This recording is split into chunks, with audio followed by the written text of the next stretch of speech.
500 years ago, a lowly German priest walked up to a church door in Wittenberg and posted a document that altered the course of history.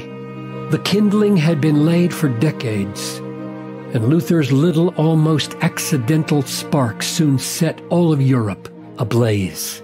In one especially memorable scene, he stood before the emperor and declared courageously, risking his own life, "Here I stand. I can do no other. So help me God." But Luther did not stand alone. The Reformation was not about one or two or three big names, but about a massive movement of Christian conviction, boldness, and joy that cost many men and women their lives. And here we stand today, 500 years later.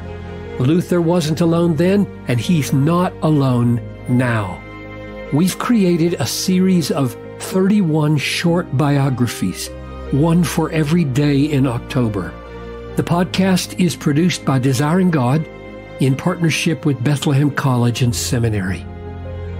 If you want to learn more about the Reformation and be inspired by Christian heroes, men and women, famous and almost unknown, subscribe to Here We Stand or visit desiringgod.org/stand.